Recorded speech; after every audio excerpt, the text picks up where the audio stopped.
नमस्कार दोस्तों, आपका स्वागत है हमारे चैनल वॉइस विद कुशवाहा पर। और आज की कहानी है प्रथा। नंदिता ने नवीन को दवाई खिलाई और बाहर आकर ड्राइंग रूम में टीवी देखने लगी। तभी अंदर से नवीन के चिल्लाने की आवाज़ आई। नंदिता भागती हुई अंदर गई तो देखा कि नवीन गुस्से से भरा बैठा था। नंदिता को देखते ही बोला, तुम मेरी नर्स हो या पत्नी? 2 मिनट भी साथ नहीं बैठ सकती? तुम्हें नाम पैसा 2 बेटे, कोठी क्या कुछ नहीं दिया और मेरे बीमार पड़ते ही तुमने नजरें फेर ली। नंदिता इससे पहले कुछ बोलती, उसके दोनों बेटे सूर्या अमन और सास ससुर भी आ गए थे। सूर्या गुस्से में बोला, मम्मी शर्म आनी चाहिए आपको। एक दिन टीवी नहीं देखोगी तो कोई तूफान नहीं आ जाएगा। सास गुस्से में बोली, पत्नी अपने पति के लिए क्या क्या नहीं करती। मेरे बेटे को कैंसर क्या हुआ, नंदिता की तुमने अपनी नजरें ही फेर ली। नंदिता कमरे में एक तरफ अपराधी की तरह बैठी रही। वह अपराध जो उसने किया ही नहीं था। नवीन के सिर पर नंदिता ने जैसे ही हाथ फेरा, नवीन ने झटक कर हाथ हटा दिया। नंदिता की आंखों में आंसू आ गए। उसे पता था नवीन कैंसर के कारण चिड़चिड़ा हो गया है, पर वह क्या करे। वह पूरी कोशिश करती है पर आखिर है ही तो इंसान। पिछले 2 सालों से नवीन के कैंसर का इलाज चल रहा था। नंदिता शुरुआत में रात दिन नवीन के साथ साय की तरह बनी रहती थी, पर धीरे धीरे वह तन मन से थक गई थी। पर परिवार के सब लोग नवीन का भार नंदिता पर डालकर निश्चिंत हो गए थे। नवीन की बीमारी मानो नंदिता के लिए एक कैदखाना हो गई थी। नंदिता के उठने बैठने, कपड़े पहनने तक पर सबकी निगाहें रहती थी। नंदिता अगर थोड़ा सा तैयार हो जाती तो नवीन की नज़रों में सवाल तैरने लगते थे। नंदिता का बहुत मन होता नवीन को बताने के कि उसे दुख है पर वह जीना नहीं छोड़ सकती। पिछले 2 सालों से नंदिता ने घर से बाहर कदम नहीं रखा था। किसी की शादी या कोई समारोह होता तो नंदिता के सास ससुर दोनों बेटों के साथ चले जाते थे। नंदिता को ऐसा महसूस होने लगा था कि वह नवीन के जिंदा होते हुए भी सती हो गई है। सती तो शायद पति की चिता के साथ एक बार ही जली थी, पर नंदिता तो पिछले 2 सालों से तिल तिल कर जल रही थी। कल रात बहुत देर से नंदिता की आंख लगी और नवीन के चिल्लाने की आवाज से एक झटके से खुल गई। नवीन गुस्से में बड़बड़ा रहा था, अगर मेरे पास पैसा न होता तो तुम तो मुझे सड़क पर बैठा देती। नंदिता बिना कुछ बोले चुपचाप चाय बनाने चली गई। उसको देखते ही सास बोली, आज तो तुमने हद ही कर दी। कब नवीन कुछ खाएगा और कब वह दवा लेगा? तुम्हें तो पता है ना, कीमोथेरेपी के लिए डाइट का अच्छा होना जरूरी है। नवीन को चाय और बादाम देकर नंदिता नहाने चली गई। जब नहाकर बाहर निकली तो देखा कमरे में से किसी के जोर जोर से हंसने की आवाज आ रही थी। नंदिता ने गीले बालों को तौलिए से लपेट रखा था। कुछ गीले बाल तितर कर इधर उधर बिखरे हुए थे और पिंक रंग का सूट उस पर खूब खिल रहा था। जैसे ही वह बाहर आई, वह युवक बोला, अरे भाभी जी को तो देखकर लगता ही नहीं इनके 18 और 20 साल के बेटे भी होंगे। नवीन कड़वा सा मुंह बनाते हुए बोला, हाँ, कुदरत ने सारा बुढ़ापा तेरे भैया के ही नसीब में लिख दिया है। और फिर वह फपक फपक कर रोने लगा। नंदिता अपराधी की तरह खड़ी रह गई। नंदिता सब समझती थी। कीमोथेरेपी के कारण नवीन के बाल झड़ गए थे, चेहरे पर काले धब्बे पड़ गए थे और आंखें अंदर धंस गई थी। पर नंदिता को समझ नहीं आता था कि वह कैसे नवीन का मनोबल बढ़ाए। तभी वह युवक बोला, अरे नंदिता जी, आपने मुझे पहचाना नहीं? मैं नवीन का बुआ का बेटा हूँ और रिश्ते में आपका देवर हूँ। मेरा नाम रोशन है। नंदिता बोली, अरे आप बैठो, मैं चाय नाश्ते का इंतजाम करती हूँ। नंदिता ने फटाफट कुक की मदद से पनीर के पराठे, ढोकला, सूजी का हलवा और लाल मिर्च की चटनी बना ली थी। जैसे ही वह बाहर निकली तो नवीन को डाइनिंग टेबल पर बैठा देखकर वह खुश हो गई। रोशन बोला, जल्दी जल्दी नाश्ता लगाएं, बड़ी जोरों से भूख लगी है। आज शायद लगभग 1 साल के बाद नवीन ने डाइनिंग टेबल पर बैठकर सबके साथ खाना खाया होगा। रोशन पूरे समय चुटकुले सुनाता रहा और नंदिता के नाश्ते की तारीफ करता रहा। न जाने क्यों नंदिता को लग रहा था कि रोशन के आने से पूरे घर में खुशियों की लहर आ गई है। नाश्ते के बाद सब लोग अपने अपने काम में लग गए और रोशन ड्राइंग रूम में बैठकर टीवी पर कोई प्रोग्राम देखने लगा। नंदिता भी वहीं बैठकर सब्जी काटने लगी और सब्जी काटते काटते रोशन से बोली, और आपके घर में सब कैसे हैं? रोशन हंसते हुए बोला, मैं ही घर हूँ और कोई नहीं है मेरे घर में। मैं अच्छा हूँ तो घर भी अच्छा है। नंदिता बोली, आपने अब तक शादी नहीं किया क्या?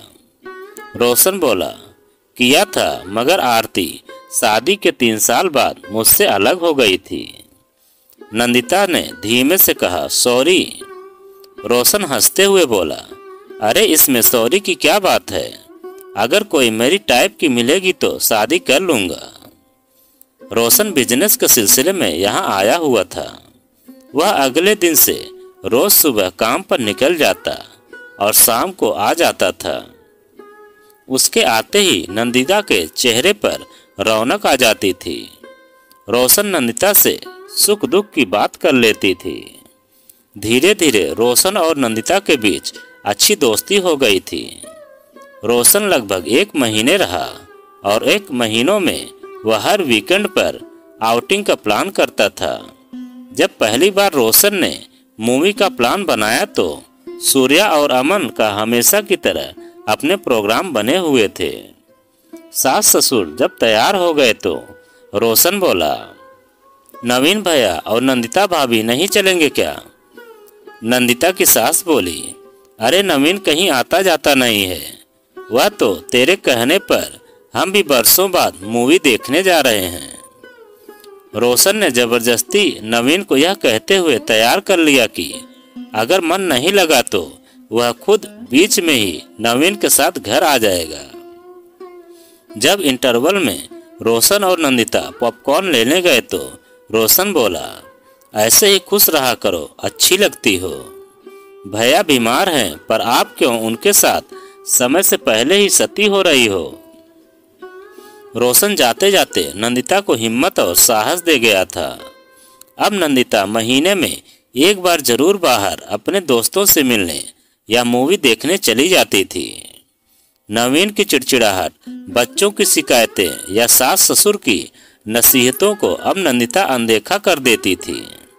जब भी नंदिता को अकेलापन लगता या हौसला टूटने लगता तो वह रोशन से फोन पर बात कर लेती थी। नवीन के अंतिम दिनों में रोशन भी वहीं आ गया था।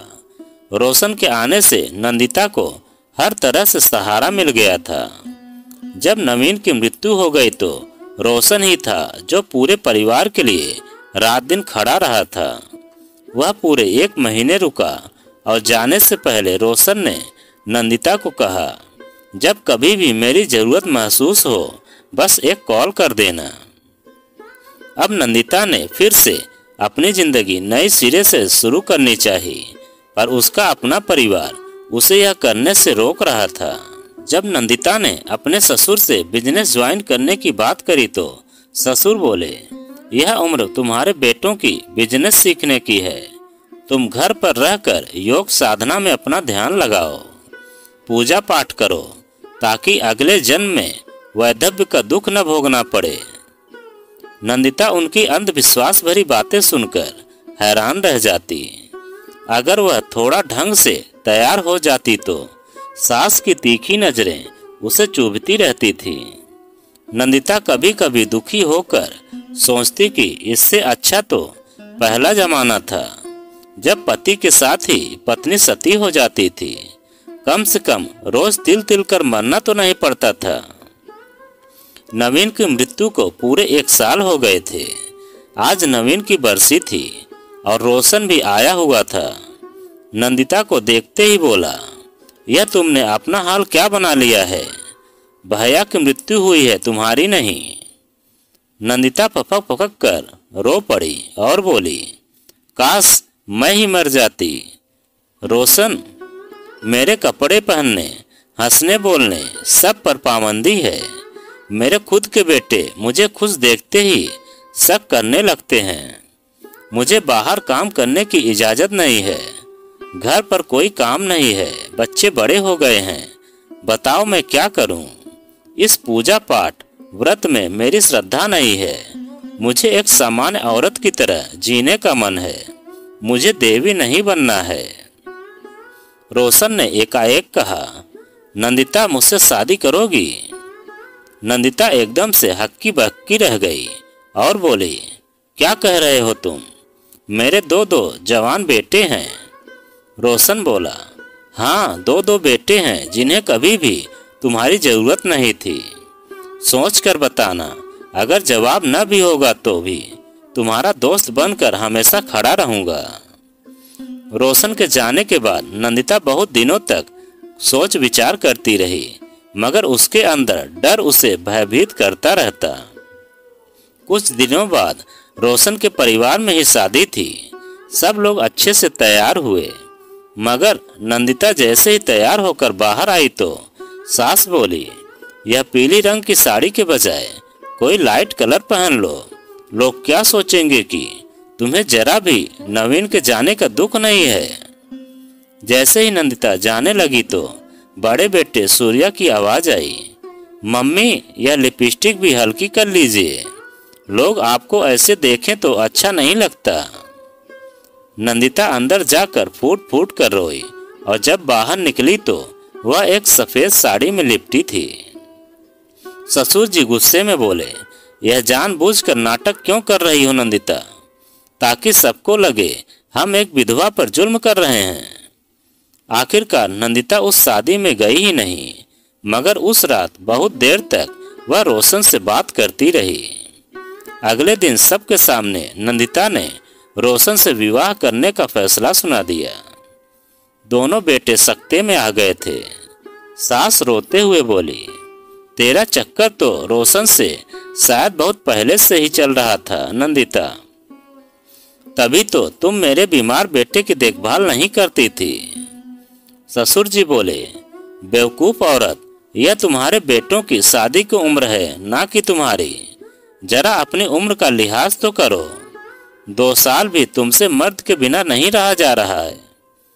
अमन गुस्से में बोला, अगर आपने रोशन से शादी किया तो आपसे हम रिश्ता तोड़ लेंगे।